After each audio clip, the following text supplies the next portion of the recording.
Thiên nhiên không bao giờ ngừng làm chúng ta ngạc nhiên, cứ khi nào chúng ta nghĩ mình đã biết hết mọi thứ, thì một chú chim nhỏ bé lại xuất hiện và viết lại các quy tắc. Chúng ta, con người, tự hào về sự thông minh của mình, nhưng đôi khi, động vật lại thông minh hơn chúng ta theo những cách bất ngờ nhất. Hôm nay, chúng ta sẽ gặp một loài chim với một mánh săn mối kỳ lạ đến mức nghe có vẻ bịa đất. Loài chim này không chỉ săn mồi mà còn sử dụng một công cụ. Và không phải công cụ nào khác, chính là phân của nó. Đúng vậy, nó câu côn trùng bằng cách dùng phân của chính mình làm mọi nhú. Đây không phải là sự may mắn, đây là một hành vi được tính toán, thực hành, một dấu hiệu của trí thông minh thực sự. Chú chim hiểu rõ nguyên nhân và kết quả, sử dụng một chiến lược vừa kỳ lạ vừa xuất sắc. Thiên nhiên không quan tâm đến sự trang nhã, nếu nó hiệu quả thì nó hiệu quả. Đối với loài chim này, kỹ thuật kỳ lạ này là chìa khóa để sinh tồn. Hãy sẵn sàng khám phá thế giới của nhà sáng tạo có cánh này. Chúng ta sẽ tiết lộ loài chim này là gì, nó thực hiện mánh khóe của mình như thế nào, và điều đó nói lên điều gì về trí thông minh của động vật. Đây không chỉ là một sự thật thú vị, đó là một bài học về sự sáng tạo và khả năng thích nghi. Đôi khi, những điều kỳ diệu nhất lại ẩn mình ngay trước mặt chúng ta. Hãy cùng gặp gỡ thiên tài đằng sau chiến lược hoang dã này. Hãy chuẩn bị để mở mang tầm mắt. Đi thôi! Xin giới thiệu chim Dotterel chán đến, Alcyonis melanops, ngôi sao của câu chuyện chúng ta. Đây là một loài chim nhỏ, khiêm tốn, được tìm thấy dọc theo các vùng đất ngập nước và bờ sông ở Úc, New Zealand và Indonesia. Với bụng trắng, lưng màu nâu xám và một dải đến nổi bật trên mặt, rất dễ nhận ra nếu bạn biết cách tìm kiếm. Vòng mắt màu đỏ tươi của nó thêm một chút màu sắc vào phong cách tinh tế của nó. Chim Dotterel phát triển mạnh ở những nơi lẫy lội, ẩm ướt, rìa hồ, sông, thậm chí cả ao nước thải. Ở đây, nó săn côn trùng và các loài động vật không xương sống nhỏ bé, luôn di chuyển theo kiểu dùng chài mồ. Nhưng khi thức ăn khan hiếm, nó sẽ phô diễn chiêu thức đặc trưng của mình, dùng phân làm mồi nhú. Môi trường sống của chim Dotterel là yếu tố then chốt, bãi lẫy và vùng nước nông đầy rẫy con mồi ẩn nấp. Để đưa thức ăn đến gần hơn, nó sử dụng một giải pháp đầy sáng tạo và khéo léo. Loài chim này là một kẻ sống sót thực sự, biến điều bình thường thành phi thường.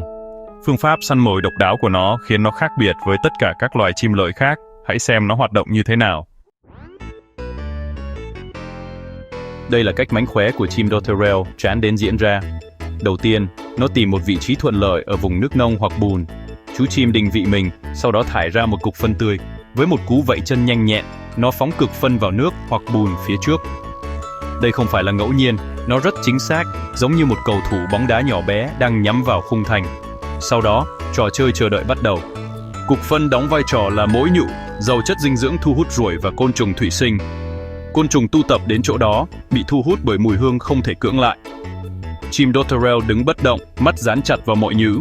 Khi một con bộ đầu xuống, chú chim tấn công với tốc độ chớp nhoáng, tóm lấy con mồi. Nó thường lặp lại quá trình này, tạo ra một trạm cho ăn di động. Đây là việc sử dụng công cụ trong thực tế, đơn giản, hiệu quả và khéo léo. Chim Dotterel biến một chút chất thải thành một bữa tiệc. Đó là sự sinh tồn, theo phong cách của chim Dotterel. Tại sao chiến lược dùng phân làm mồi nhú này lại hiệu quả đến vậy? Câu trả lời nằm ở bản năng của côn trùng, ruồi và bổ được lập trình để tìm kiếm chất thải động vật. Đối với chúng, phân là một bữa tiệc và là một vườn ươm.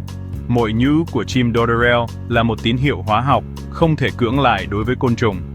Bằng cách đưa mồi nhú vào, chú chim biến một vùng bùn yên tĩnh thành một điểm nóng hoạt động. Nó tiết kiệm năng lượng, thu hút con mồi đến thay vì phải đuổi theo. Đây là một ví dụ tuyệt vời về việc sử dụng công cụ, thao túng môi trường để đạt được mục tiêu. Chim Dotterel gia nhập hàng ngũ quả và Ken như một loài chim có kỹ năng giải quyết vấn đề thực sự. Trí thông minh trong tự nhiên có nhiều dạng, và đôi khi nó hơi lộn xộn. Đó là thiên tài của chim Dotterel, chán đen. Phương pháp săn mối của chim Dotterel chán đến không chỉ thông minh mà còn rất quan trọng đối với hệ sinh thái của nó. Bằng cách săn ruồi và côn trùng, nó hoạt động như một biện pháp kiểm soát dịch hài tự nhiên, giữ cho số lượng quần thể được kiểm soát. Sự hiện diện của nó báo hiệu một vùng đất ngập nước khỏe mạnh, vì nó cần nước sạch và động vật không xương sống phong phú để phát triển. Nếu chim Dotterel biến mất, đó là một dấu hiệu cảnh báo rằng có điều gì đó không ổn với môi trường sống. Tố của chúng, những vết cào đơn giản trên mặt đất, gần chúng trực tiếp với bờ sông và bờ biển. Bảo vệ chim Dotterel có nghĩa là bảo vệ toàn bộ hệ sinh thái đất ngập nước. Mỗi sinh vật, dù nhỏ bé đến đâu, đều đóng một vai trò quan trọng trong sự cân bằng của tự nhiên. Chim Dotterel là một sợi chỉ nhỏ bé nhưng mạnh mẽ trong tấm thảm này. Chim Dotterel chán đến đấy bất ngờ ngoài mánh khóe săn mồi của nó. Cả chim bồ và chim mẹ đều chia sẻ việc chăm sóc trứng và chim con, và chúng sẽ giả vờ gãy cánh để đánh lạc hướng kẻ săn mới khởi tố của chúng. Một hành động dũng cảm, thông minh. Đôi khi, chúng tụ tập thành đàn nhỏ, sử dụng tinh thần đồng đội để phát hiện nguy hiểm. Tiếng kêu sắc nhọn của chúng giúp chúng kết nối và cảnh giác. Mặc dù phổ biến ở Úc, hầu hết mọi người không biết về hành vi dùng phân làm mồi nhũ của chúng. Khi họ biết, phản ứng từ tiếng cười đến sự kinh ngạc. Nó thách thức quan điểm của chúng ta về chim chỉ là những ca sĩ xinh đẹp. Chúng là những kẻ sống sót, phức tạp, thông minh. Chim Dotterel nhắc nhở chúng ta hãy trân trọng những sinh vật nhỏ bé, kỳ lạ giữ cho hệ sinh thái hoạt động. Không phải tất cả các anh hùng đều to lớn hay hùng vĩ. Một số thì nhỏ bé, đeo mặt nạ và hơi kỳ quặc. Câu chuyện của chúng khuyến khích chúng ta nhìn kỹ hơn và trân trọng những điều kỳ diệu ẩn mình ngay trước mắt. Chim Dotterel chán đến là một đại sứ cho những thiên tài vô danh của tự nhiên. Hãy cùng tôn vinh sự xuất sắc của chúng. Câu chuyện về chim Dotterel chán đến không chỉ là một sự thật kỳ quặc, đó là một sự tôn vinh sự sáng tạo của tự nhiên.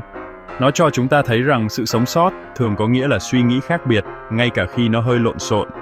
Tìm hiểu về loài chim này tạo ra một kết nối thực sự với thế giới hoang dã.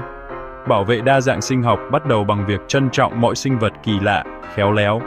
Chúng ta phải là người quản lý tất cả sự sống, không chỉ những loài nổi tiếng hay xinh đẹp. Mỗi loài bị mất đi là một câu chuyện, một kỹ năng, một điều kỳ diệu biến mất mãi mãi. Mánh khóe dùng mọi nhũ của chim Dotterel là một chương đáng để lưu giữ. Vì vậy, hãy ủng hộ những điều kỳ lạ, nhỏ bé và bất ngờ. Hãy lấy cảm hứng từ sự tháo vát của chim Dotterel. Và hãy hành động để bảo vệ những điều kỳ diệu của thế giới tự nhiên của chúng ta. Bởi vì khi chúng ta nhìn kỹ hơn, chúng ta sẽ thấy hành tinh của chúng ta thực sự tuyệt vời đến mức nào. Và đó là điều đáng để đấu tranh.